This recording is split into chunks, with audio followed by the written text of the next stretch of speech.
Okay, everybody. Sorry, that just got fried. I'm not sure what happened. I wanted to show you. This is part of the crop of baby Armadillidium klugi Montenegro. I've got a pretty good batch going. This is just a few of them here. It's kind of nice to see them. So hopefully everybody can join in. I see we're getting some likes, so some people are joining in. That's awesome. Mickey M's in the house. Thank you for catching on so quick to the reboot. Oh, here's a whole bunch of other little ones on this piece of cork bark. So we've got a pretty good deal going on here. Oh, there's a big adult right there. And there's adults kicking around and everything back over there. There are lots of them. They're doing well, so let's see.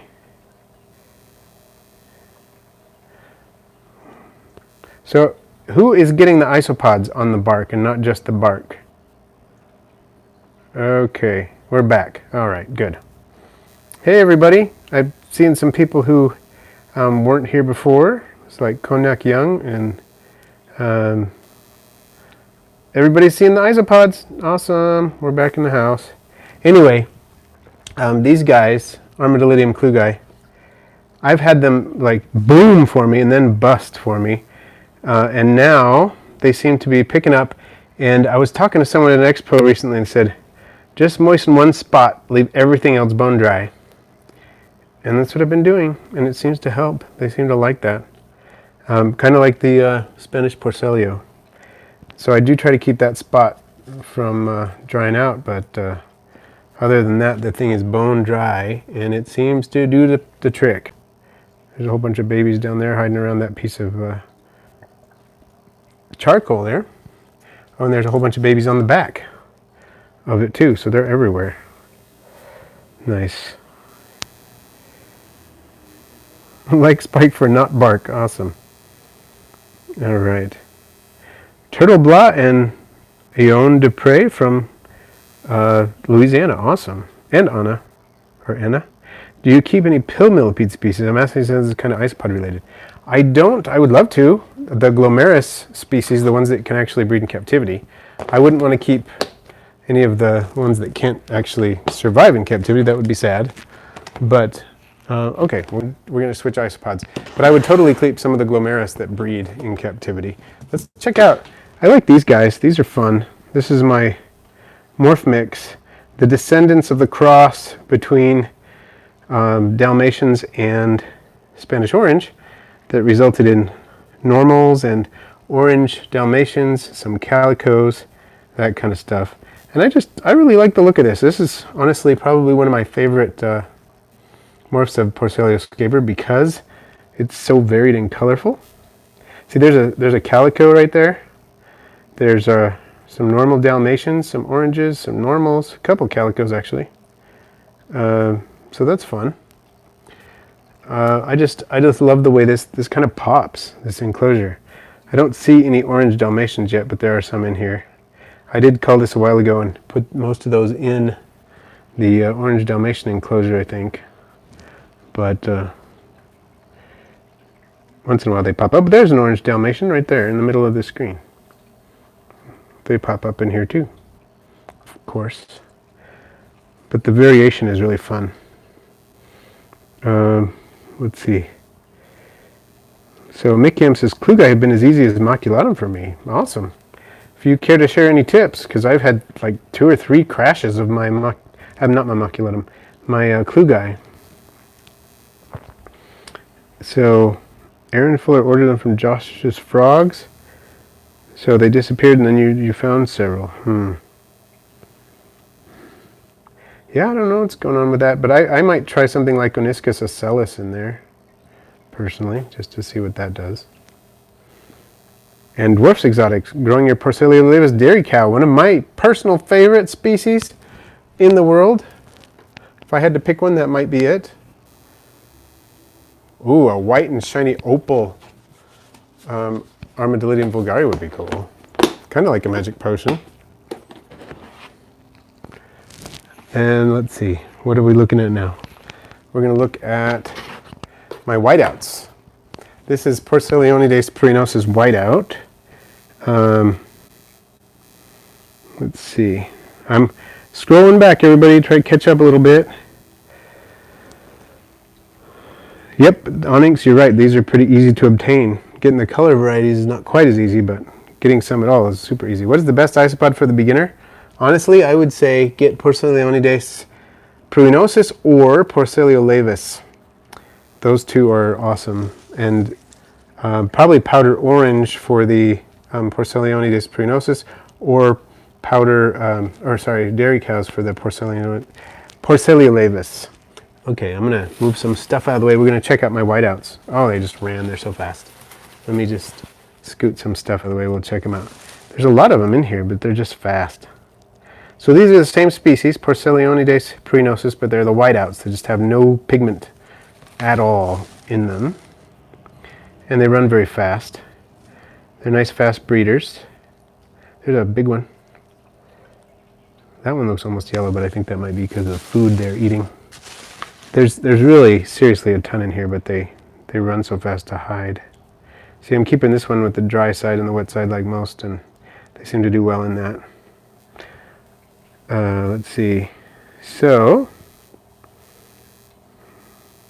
catching up on the chat here. Oh, Mike Titula's in the house. Nuclear threat. Nice to see you here. Oniscus ocellus. Yeah, just spell that with the first one. It's Oniscus, and then the next one is Asellus. And the funny thing about that is Oniscus means donkey, and ocellus means donkey. One's Greek, one's Latin. So there's your fun fact about isopod nomenclature today. That Oniscus ocellus means donkey. Pretty cool. Jason Ashby, small isopods that are reddish and move around very quickly. Any idea of the species name? Could be, reddish is hard for me to distinguish because I'm partially colorblind, but look up Porceliospinicornis and see if it looks anything like that. And let's see, Evan has had 15 adult clugei for about 2 months, no babies. Seen lots of breeding activity. Well, do you have the dry side and the slightly moist side? That seems to help so far. Yep, definitely more bugs. All right, so I'm going to switch over now to something that's not such good news, but something that needs to be addressed, taken care of. And that is, I need to do some stuff with my rubber duckies here. Sorry, taking a minute. I'm going to catch up on the chat if I can here. Let's see. Okay, catching up. Moist setup. Oniscus ocellus is great. Porcelaolaevis is great. Porcelioscabria is great. If you're looking for, some fairly large isopods, not dwarfs. Oh, that fish food went moldy that I put in there. That's no good. Gotta get rid of that. That's what I would say, yeah. Moist ones, those work really well. So, that is interesting. So, Mikiam. I wonder if it does have to do with genetics a little bit. And Mike, so tell me about your powder oranges and blues. Do you keep them in, what's your ventilation and humidity like with those? I find they like a lot of ventilation and a lot of humidity. See, I've got a couple things going on. There's one of my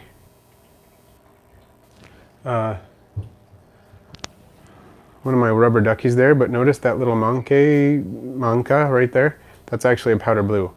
Powder blues got in here, which I think I may have told you. But just lately, I noticed a decline in my population of duckies. So I'm going to be moving some things around a little bit to try to change that. I don't want to lose duckies. That is awful. Most isopods will breed like crazy for me. These haven't bred yet, and I don't want to lose them. So I'm going to have to do something with that. And Heather, I totally understand that. The Porcelaolaevis breed like crazy. Totally do. The only reason that I'm not totally overrun with them, and I do have tons, I probably have 1,000, I don't know, is that I sell them. I sell lots of them. So yeah, totally get that. And Aloha, Hawaiian Hillbilly. Okay, Jason, that makes sense. They may not be actually red. Okay. That's kind of fun to have that, someone with the same deal that I have. Okay, you know what? I find myself in need of a deli cup, and I messed up my planning. I have a deli cup here, but I need 2. So that's a problem, a little bit. I will be back in a flash, okay? I will be right back, so fast.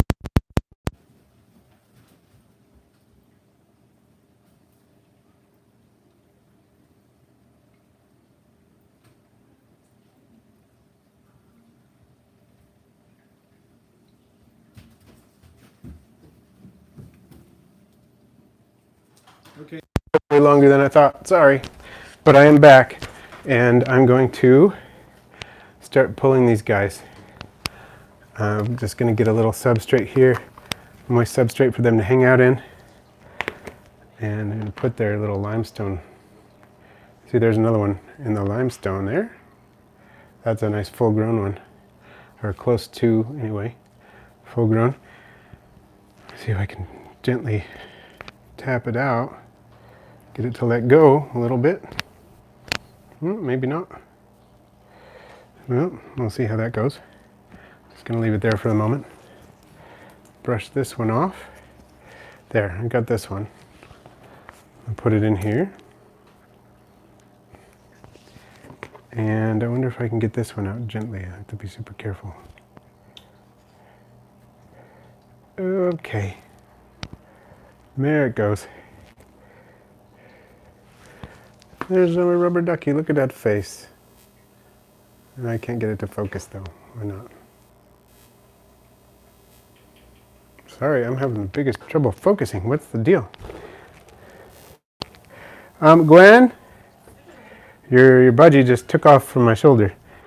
So that's a little bit better. But the focus is still super crummy. It's not working. But anyway, I'll put that in there and see if I can find any more. The basic idea is I've got the population has been declining the last little while. I'm not finding the rubber duckies like I should be, and so I want to put them in a smaller enclosure so that they encounter one another more often, and that's going to help hopefully increase the chances of them breeding. So I'm going to have to dig around in here. It's the moist side over here, really moist. There's another one right there. Another rubber ducky in super crummy focus. Okay, that's 3. See how many we can dig up here. Uh-oh. I can't pull up the chat. The chat's down. What's going on? Is anybody there? Oh, we have lots of people watching too, and the chat's down. Not excellent timing. I would have preferred to chat with everybody. What's going on? Am I just having a bad luck day with YouTube? The YouTube karma is, I don't know why it would be contrary today, but it appears to be a little contrary. Well, let's see. We still have 40 people in the house, so that's not bad. I'm happy to have you here. I just wish I could interact with you. What's going on? That is most bizarre. All right. Well, I'll tell you what I'm going to do. I'm going to try to kill it one more time and resurrect it. And if that doesn't fix it, I think we might have to give up for the day and try again later. But here we go. Okay, please join me. As soon as I kill this one, I'm going to start a new one. Here we go. Wow. Doesn't even let me do that. Boom.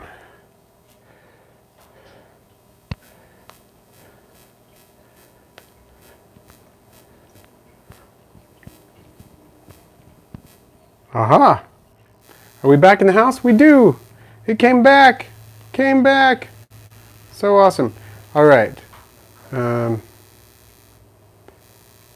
Let's see. I'm catching up with the chat as much as I can. You might have to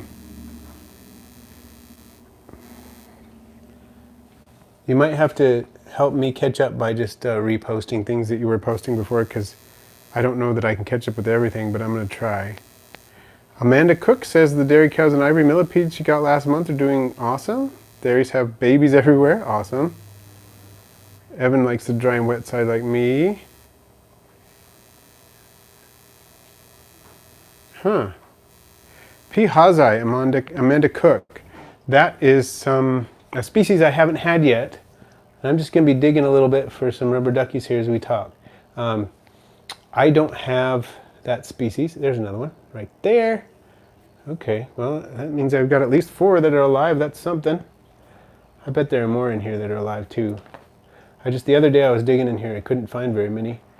I think 4 is the maximum number that I found at the time, but that doesn't mean that's all there is in here. So the fact that I just found 4 that easily, probably not too bad.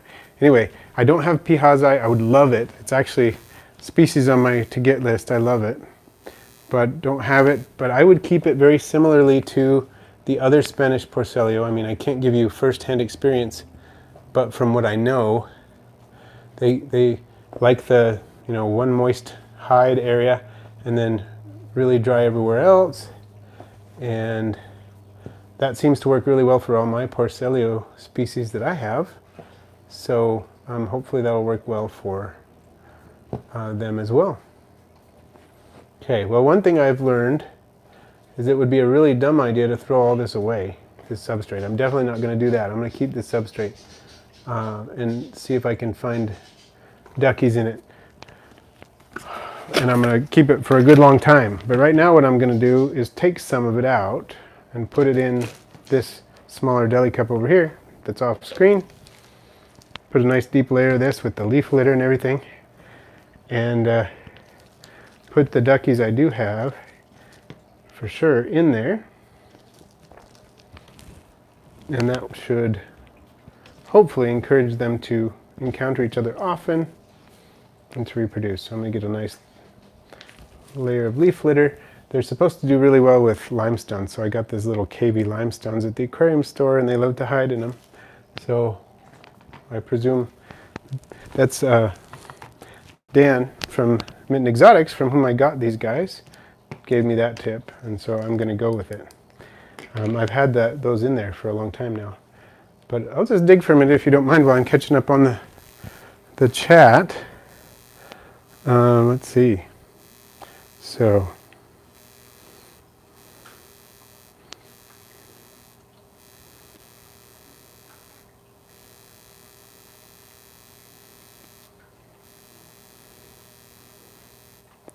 wow, Austin Payne got some Hoffman Zegai and came home to find 30 babies. That's awesome. That's one of my favorite species too. My first giant Spanish Porcelio species. How many do I have now? I've got Magnificus and Hoffman Zegai and Ornatus and lots of other Porcelios, but I think those are my only giant Porcelios. Super cool. Let's see.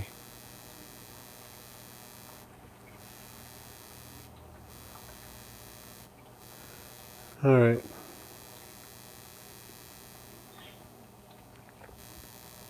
Substrate consists of 1/3 organic compost, and this is based on Mickey M's recipe. 1/3 organic compost, 1/3 fallen hardwood leaves that I collect in my backyard because I don't spray my trees or my grass. And then I also do 1/3 barbecue smoker pellets soaked in water to the consistency of sawdust. Then I add some ground up eggshells.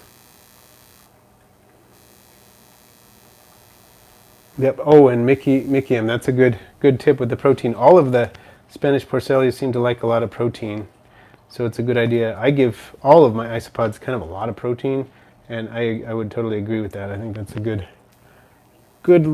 course of action to pursue. Let's see. So, an axolotl says, I just started watching your channel not long ago and new to isopods. Any recommendations for beginners in a moist climate, hoping to make a bioactive vivarium for some tiger salamanders next year?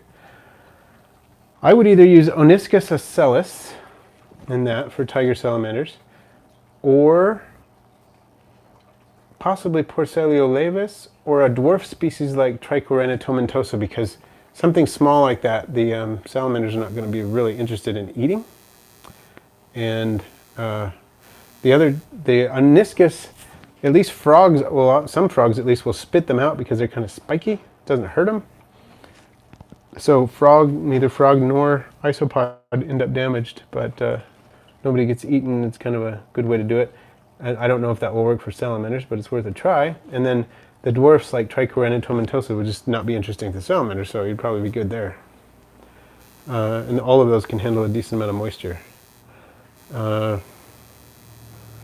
Would you ever try a carnivorous plant terrarium? I'm having a lot of fun. Yeah, I've grown a few carnivorous plants. I really enjoy them. And I would totally do that more. I've had Drosera capensis. I've had Venus flytraps. I think that's all, but I really like them. I would totally do more with that. All right. Let's see. Sorry. The chat just bounced all the way to the top. And fungus gnat control. Well, actually, Drosera capensis will eat fungus gnats. One thing that I do besides using springtails in my setups and using the fly tapes, which the yellow fly tapes that don't have any pesticides in them, I hang them from the ceiling in my bug room. That helps. But also, I've been using the mosquito bits. If you check out my latest video on ivory millipedes, use the mosquito bits. You soak them in water, and you use that water to water your substrate, and it really, really cuts down on the fungus gnats. If you do it about every week, it drastically reduces them. So hopefully that helps.